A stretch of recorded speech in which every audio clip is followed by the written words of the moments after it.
Rusty Quill presents the Magnus Archives.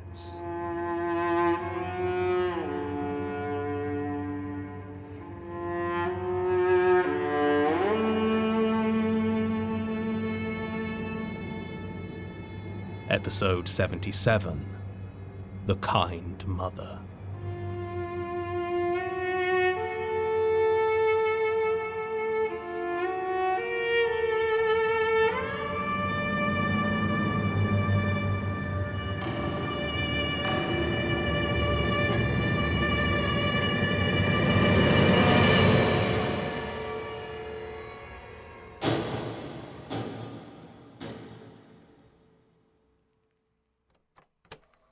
Case 9941509.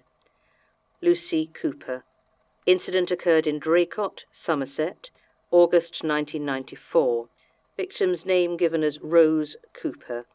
Statement given 15th of September 1994. Committed to tape 4th of November 1996. Gertrude Robinson recording.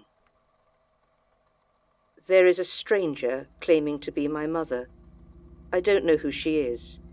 Everyone else says that she's my mother and gives me looks of alarm when I tell them she's an impostor.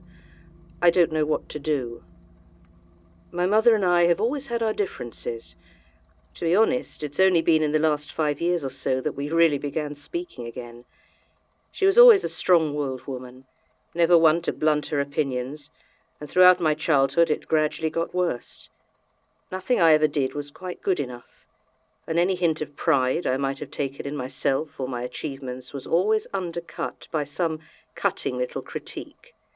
Even on those rare occasions that I succeeded at something highly enough to actually warrant her praise, it was always appended with doubt. I remember when I was 15, I came first in an inter-school athletics competition.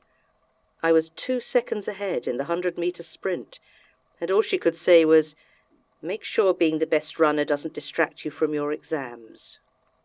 It didn't really come to a head until I got engaged to Lawrence, though. We'd been dating on and off through university, and I'd sat through enough awkward family dinners to know that my mother didn't like him, but her disapproval was nothing new, so I ignored it. When he proposed to me, after our graduation, I'd assumed she would simply tolerate it, as she had every other one of my decisions. I was wrong. When I told her, she got angry.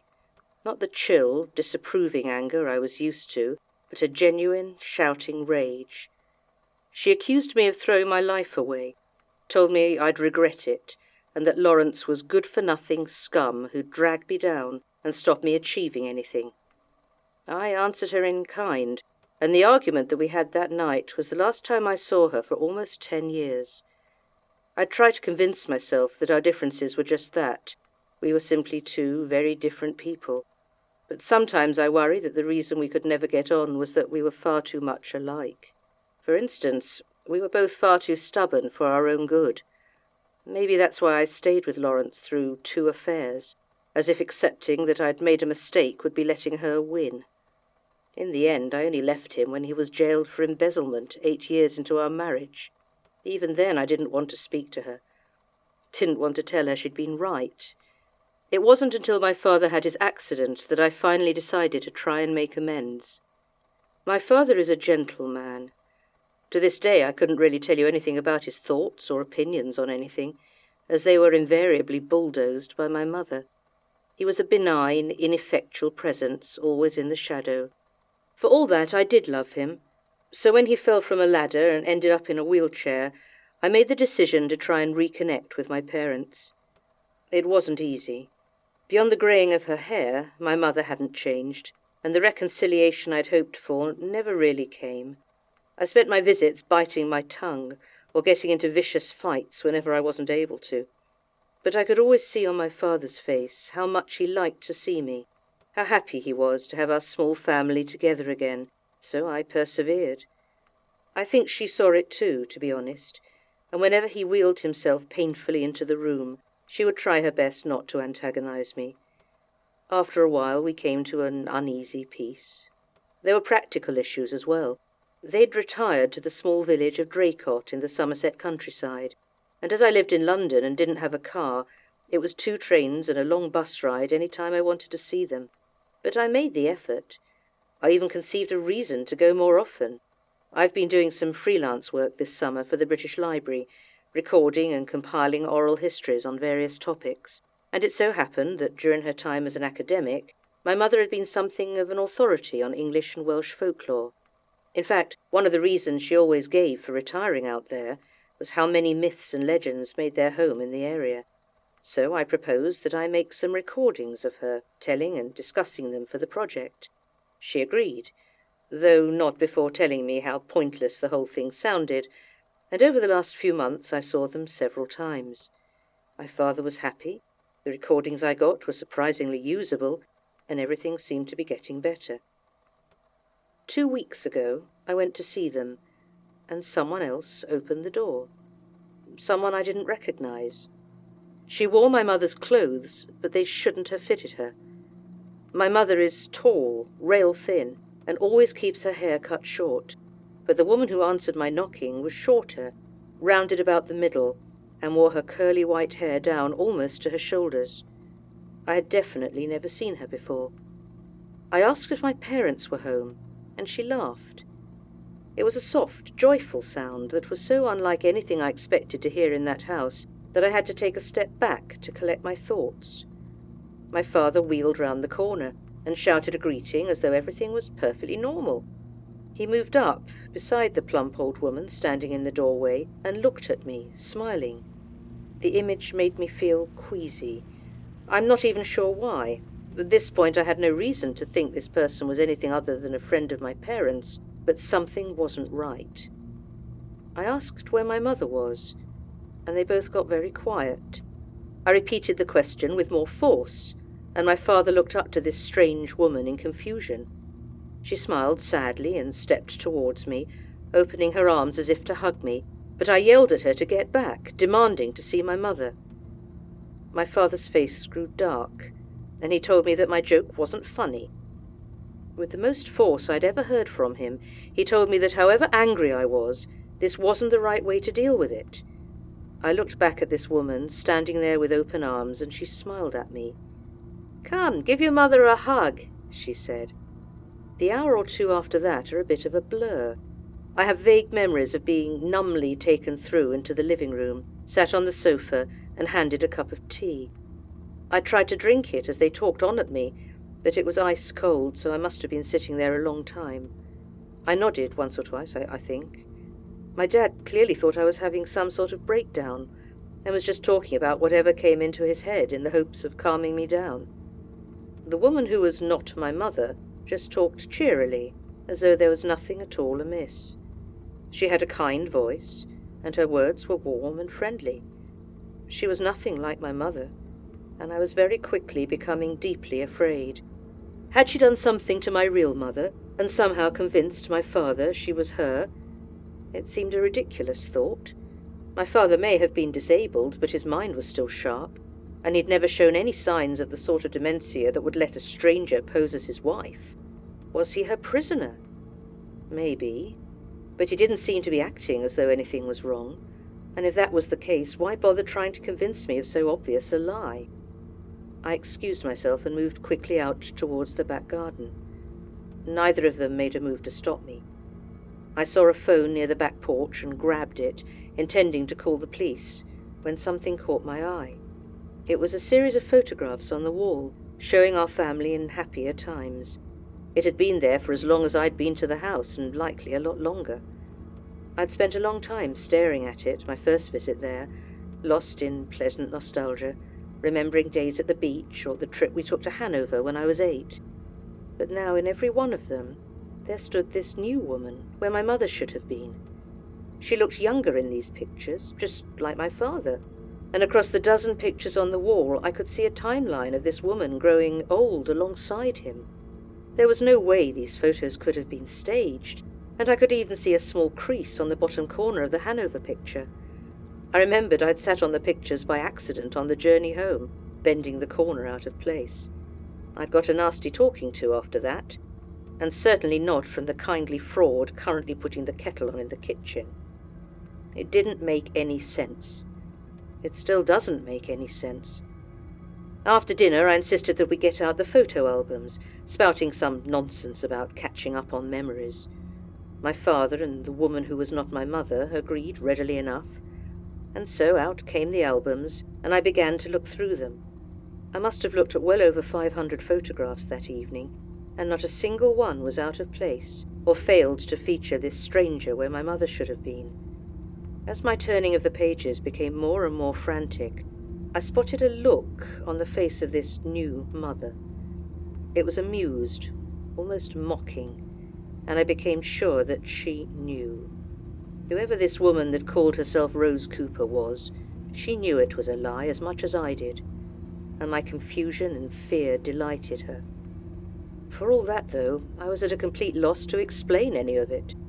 Every piece of photographic evidence I can find supported this woman's claim to be my mother. My father's memories agreed, as did the memories of the two neighbours I was able to talk to the following day, Tom Harrison and Joanne Fisher. Both of them told me they'd known George and Rose Cooper since they'd moved in, and when I asked them to describe Rose, they said she was medium height, with a kind round face and long curly white hair. I even took a walk up to the Church of St. Peter's, where I knew my mother occasionally visited, to ask the vicar, a polite man named Neil Angus. He told me the same thing as the others, though he did ask after my mother's health. Apparently she'd had a bit of a fall the week before, outside the church, and the vicar had come out to help after hearing her cry out. He turned a bit pale when he said this. I pressed him further, and he told me that although she had seemed fine when he'd reached her, the scream was like nothing he'd ever heard. I asked the woman who was not my mother about her fall near the church. She looked me right in the eyes, smiled, and said it was nothing. She just had a bit of a funny turn. That's it, really. I left immediately and haven't been back. I've never been a believer in the supernatural before, but it seems clear to me that something attacked my mother near St. Peter's Church, killed her, and somehow replaced her completely. The only piece of evidence I can find is the recordings I'd made of her beforehand. The tapes still have her real voice on. I have a few, so you can have one for whatever tests you might want to do. I'm going to go back to my father and play him the others. Maybe it'll jog a memory, or maybe he'll try to have me put away. Either way, I have to try. I used to think I hated my mother. I really did. But now I can't stop listening to those tapes. Now I know they're the only way I'll ever hear her voice again. All of them except the tape we recorded on the old myths of the Fae, of changelings. I'm not ready to listen to that one yet. Final comments. Unfortunately for Miss Cooper's attempts to convince her father, it appears George Cooper died of carbon monoxide poisoning from a gas leak 2 days after this statement was recorded, before her next visit. No other bodies were found, and there has been no sign of anyone identifying themselves as Rose Cooper since. Based on the interactions and effects, I suspect this to be the creature that Adelard Decker refers to as the not them in statement 9910607. If the pattern of behaviour is consistent with what he establishes, then further follow-up on this case is pointless. The thing has finished with the Cooper family and will not be revisiting them. It rarely seems to stay in the same place or with the same people for long, though it's hard to guess at its motives.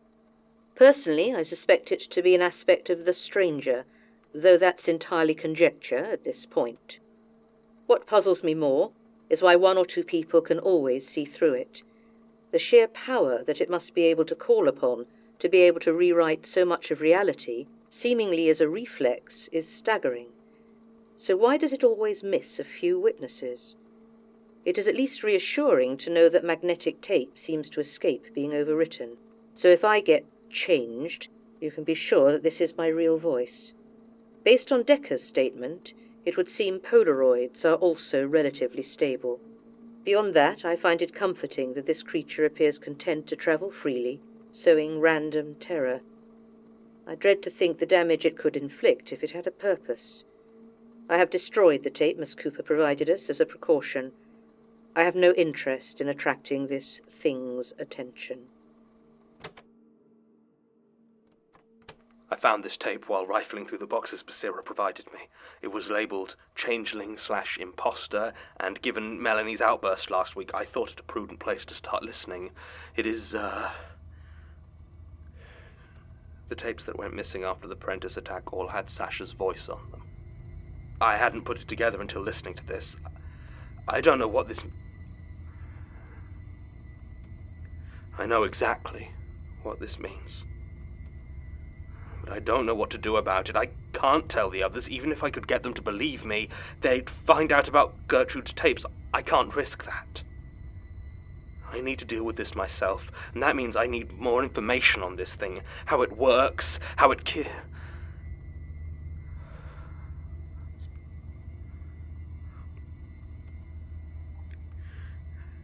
I need to know how to stop it. I'm going to start by tracking down the statement by this Adelard Decker. I think the statements from the 90s are marginally more organized now. If it's here, if Sasha... I'm going to find out how to kill it.